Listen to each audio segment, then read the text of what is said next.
Thanks for joining us today. Let us learn now about initial public offering, or IPO. What is an initial public offering, or IPO? An IPO is an initial public offering in which shares of a private company are made available to the public for the first time. An IPO allows a company to raise equity capital from public investors. The transition from a private to a public company can be an important time for private investors to fully realize gains from their investment, as it typically includes a share premium for current private investors. Meanwhile, it also allows public investors to participate in the offering. Some key takeaways: an initial public offering, or IPO, refers to the process of offering shares of a private corporation to the public in a new stock issuance. Companies must meet requirements by exchanges and the Securities and Exchange Commission, or SEC, to hold an IPO. IPOs provide companies with an opportunity to obtain capital by offering shares through the primary market. Companies hire investment banks to market, gauge demand, set the IPO price and date, and more. An IPO can be seen as an exit strategy for the company's founders and early investors, realizing the full profit from their private investment. How an initial public offering, or IPO, works. Before an IPO, a company is considered private.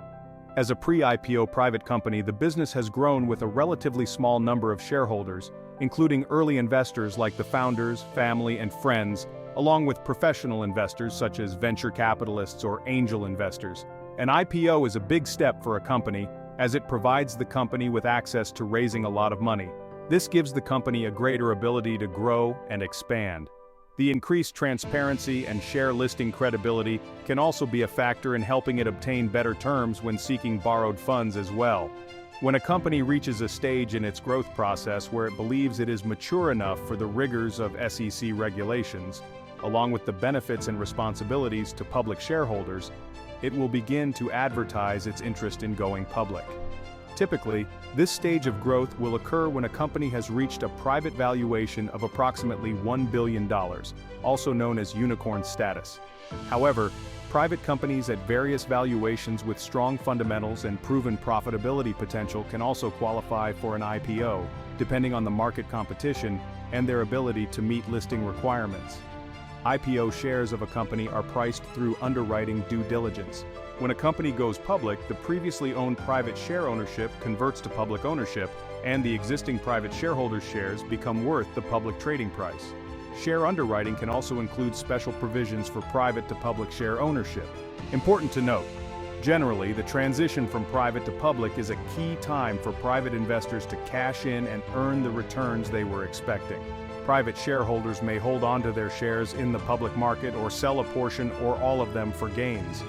Meanwhile, the public market opens up a huge opportunity for millions of investors to buy shares in the company and contribute capital to a company's shareholders' equity.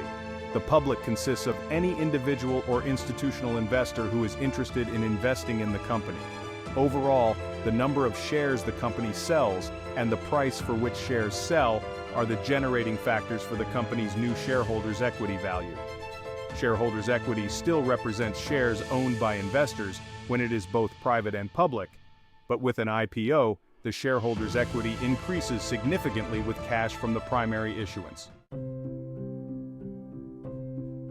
History of IPOs. The term initial public offering, or IPO, has been a buzzword on Wall Street and among investors for decades. The Dutch are credited with conducting the first modern IPO by offering shares of the Dutch East India Company to the general public. Since then, IPOs have been used as a way for companies to raise capital from public investors through the issuance of public share ownership. Through the years, IPOs have been known for uptrends and downtrends in issuance. Individual sectors also experience uptrends and downtrends in issuance due to innovation and various other economic factors. Tech IPOs multiplied at the height of the dot-com boom as startups without revenues rushed to list themselves on the stock market. The 2008 financial crisis resulted in a year with the least number of IPOs. After the recession following the 2008 financial crisis, IPOs ground to a halt, and for some years after, new listings were rare. More recently, much of the IPO buzz has moved to a focus on so-called unicorns, startup companies that have reached private valuations of more than $1 billion. Investors and the media heavily speculate on these companies and their decision to go public via an IPO or stay private. What is the IPO process? The IPO process essentially consists of two parts. The first is the pre-marketing phase of the offering, while the second is the initial public offering itself. When a company is interested in an IPO, it will advertise to underwriters by soliciting private bids, or it can also make a public statement to generate interest. The underwriters lead the IPO process and are chosen by the company. A company may choose one or several underwriters to manage different parts of the IPO process collaboratively. The underwriters are involved in every aspect of the IPO due diligence, document preparation, filing, marketing, and issuance. The steps to an IPO. First, proposals. Underwriters present proposals and valuations discussing their services, the best type of security to issue, offering price, amount of shares, and estimated time frame for the market offering. Second, underwriter. The company chooses its underwriters and formally agrees to underwrite terms through an underwriting agreement. Third, team. IPO teams are formed comprising underwriters, lawyers, certified public accountants, CPAs, and Securities and Exchange Commission, SEC experts. Fourth, documentation. Information regarding the company is compiled for required IPO documentation. The S-1 registration statement is the primary IPO filing document. It has two parts, the prospectus and the privately held filing information. The S-1 includes preliminary information about the expected date of the filing. It will be revised often throughout the pre-IPO process. The included prospectus is also revised continuously. Fifth, marketing and updates. Marketing materials are created for pre-marketing of the new stock issuance.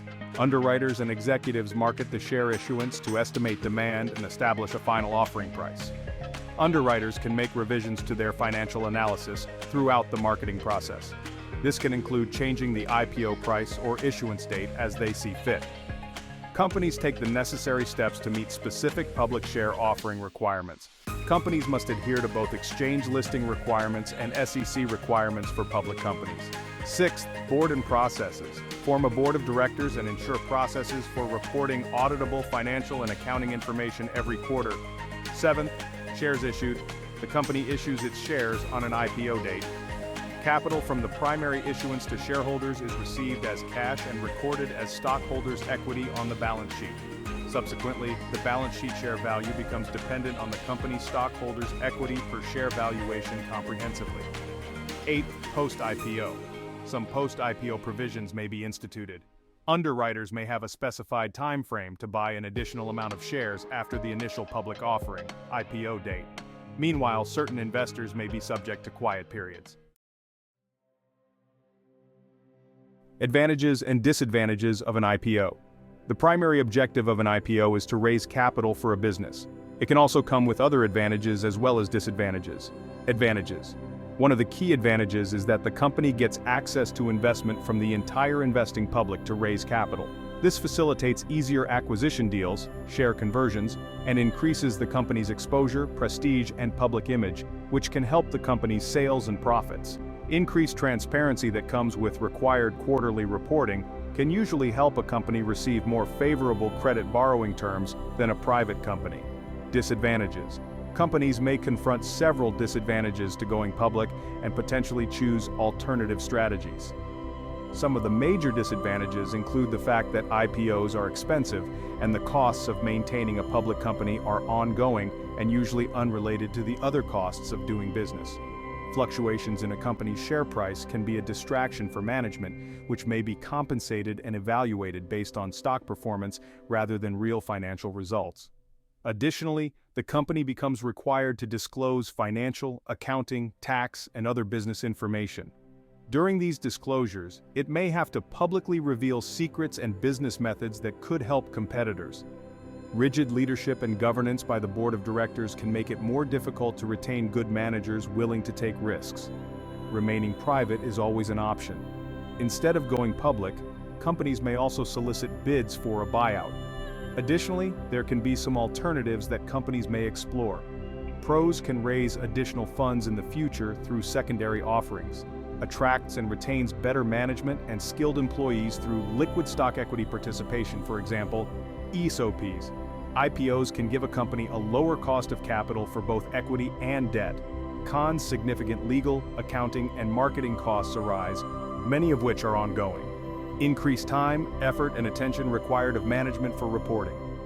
There is a loss of control and stronger agency problems. Here are IPO alternatives: direct listing and Dutch auction. Direct listing. A direct listing is when an IPO is conducted without any underwriters. Direct listings skip the underwriting process, which means the issuer has more risk if the offering does not do well, but issuers also may benefit from a higher share price. A direct offering is usually only feasible for a company with a well-known brand and an attractive business. Dutch auction. In a Dutch auction, an IPO price is not set. Potential buyers can bid for the shares they want and the price they are willing to pay. The bidders who were willing to pay the highest price are then allocated the shares available. Investing in an IPO. When a company decides to raise money via an IPO, it is only after careful consideration and analysis that this particular exit strategy will maximize the returns of early investors and raise the most capital for the business. Therefore, when the IPO decision is reached, the prospects for future growth are likely to be high, and many public investors will line up to get their hands on some shares for the first time. IPOs are usually discounted to ensure sales, which makes them even more attractive, especially when they generate a lot of buyers from the primary issuance. Initially, the price of the IPO is usually set by the underwriters through their pre-marketing process. At its core, the IPO price is based on the valuation of the company using fundamental techniques. The most common technique used is discounted cash flow, which is the net present value of the company's expected future cash flows. Underwriters and interested investors look at this value on a per-share basis. Other methods that may be used for setting the price include equity value, enterprise value, comparable firm adjustments, and more. The underwriters do factor in demand, but they also typically discount the price to ensure success on the IPO day. It can be quite hard to analyze the fundamentals and technicals of an IPO issuance. Investors will watch news headlines, but the main source for information should be the prospectus, which is available as soon as the company files its S-1 registration. The prospectus provides a lot of useful information. Investors should pay special attention to the management team and their commentary, as well as the quality of the underwriters and the specifics of the deal. Successful IPOs will typically be supported by big investment banks that can promote a new issue well. Overall, the road to an IPO is a very long one. As such, public investors building interest can follow developing headlines and other information along the way to help supplement their assessment of the best and potential offering price. The pre-marketing process typically includes demand from large private accredited investors and institutional investors, which heavily influence the IPO's trading on its opening day. Investors in the public don't become involved until the final offering day. All investors can participate, but individual investors specifically must have trading access in place. The most common way for an individual investor to get shares is to have an account with a brokerage platform that itself has received an allocation and wishes to share it with its clients. What is the performance of IPOs? Several factors may affect the return from an IPO, which is often closely watched by investors. Some IPOs may be overly hyped by investment banks, which can lead to initial losses. However, the majority of IPOs are known for gaining in short-term trading as they become introduced to the public. There are a few key considerations for IPO performance. Lockup. If you look at the charts following many IPOs, you'll notice that after a few months, the stock takes a steep downturn. This is often because of the expiration of the lockup period, which we will discuss in detail in the following chapter. When a company goes public, the underwriters make company insiders, such as officials and employees, sign a lockup agreement.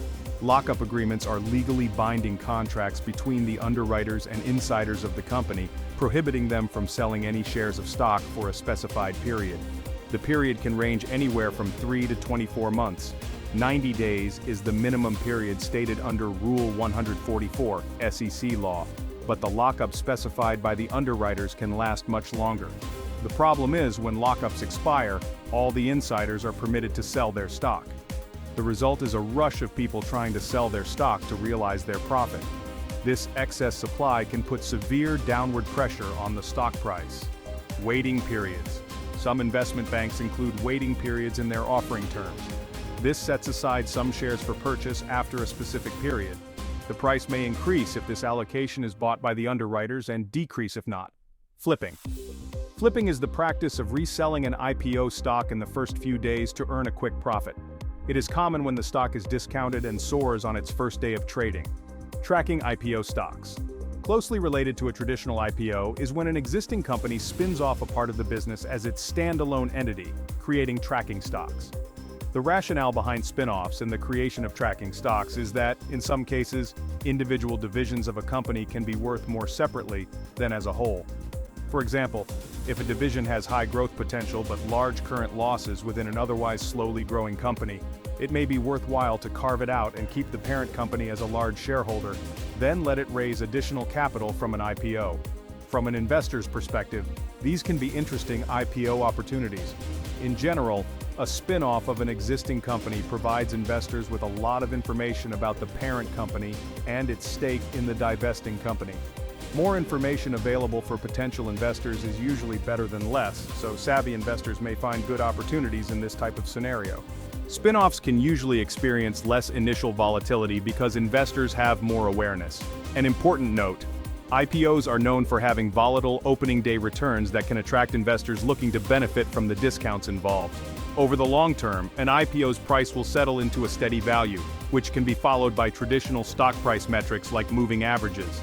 Investors who like the IPO opportunity but may not want to take the individual stock risk may look into managed funds focused on IPO universes, but also look out for so-called hot IPOs that could be more hype than anything else. What is the purpose of an initial public offering? An IPO is essentially a fundraising method used by large companies in which the company sells its shares to the public for the first time. Following an IPO, the company's shares are traded on a stock exchange. Some of the main motivations for undertaking an IPO include raising capital from the sale of the shares, providing liquidity to company founders and early investors, and taking advantage of a higher valuation. Can anybody invest in an IPO? Oftentimes, there will be more demand than supply for a new IPO. For this reason, there is no guarantee that all investors interested in an IPO will be able to purchase shares. Those interested in participating in an IPO may be able to do so through their brokerage firm, although access to an IPO can sometimes be limited to a firm's larger clients. Another option is to invest through a mutual fund or another investment vehicle that focuses on IPOs. Is an IPO a good investment?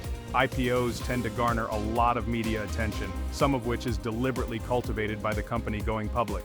Generally speaking, IPOs are popular among investors because they tend to produce volatile price movements on the day of the IPO and shortly thereafter. This can occasionally produce large gains, although it can also produce large losses. Ultimately, investors should judge each IPO according to the prospectus of the company going public, as well as their financial circumstances and risk tolerance. How is an IPO priced? When a company goes IPO, it needs to list an initial value for its new shares. This is done by the underwriting banks that will market the deal. In large part, the value of the company is established by the company's fundamentals and growth prospects. Because IPOs may be from relatively newer companies, they may not yet have a proven track record of profitability. Instead, comparables may be used. However, supply and demand for the IPO shares will also play a role on the days leading up to the IPO. Now, if you enjoyed learning about an IPO and gaining value from this information, let us continue to its lockup stage. Initial public offering, IPO lockup. An IPO lockup is a contractually specified period prohibiting large shareholders from selling their shares for a specified period of time after a company has its IPO.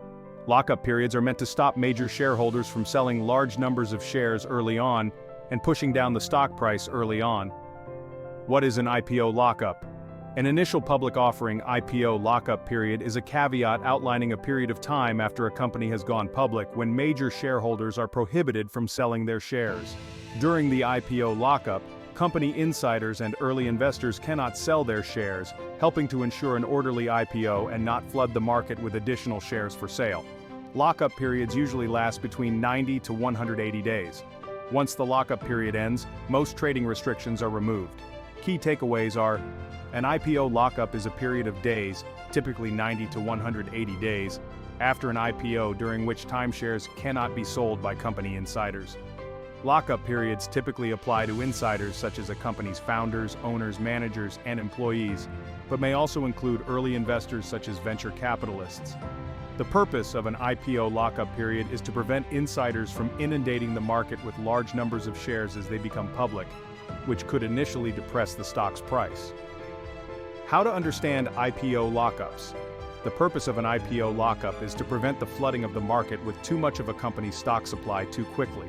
Typically, only 20% of a company's outstanding shares are initially offered to the investing public.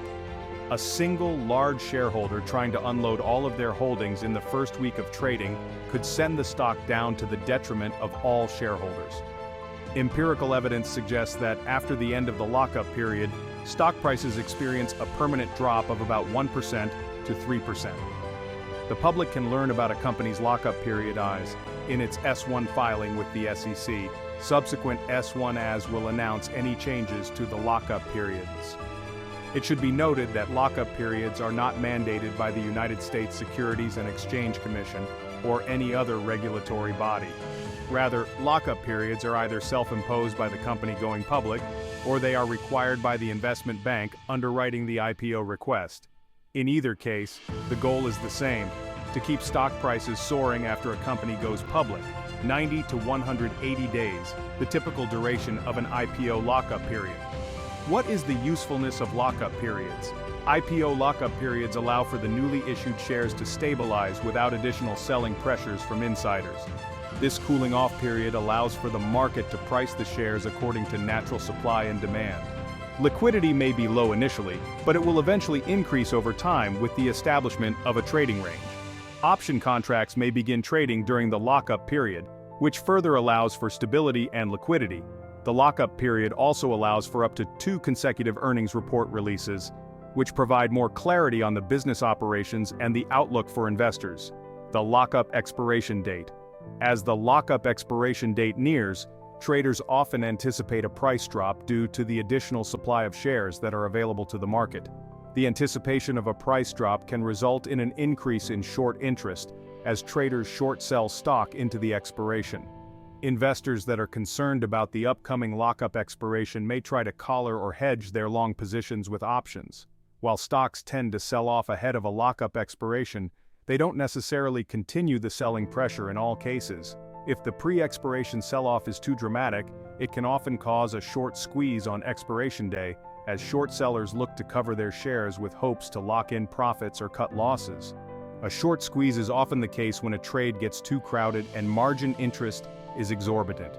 Shares of Shake Shack Inc. triggered a short squeeze from the day before its first lockup expiration on July 28, 2015, which catapulted the stock price over 30% in less than 2 weeks. The margin interest had risen to over 100% to borrow shares to short. If I buy shares of an IPO on the first day of trading, can I sell them the same day? Generally, yes.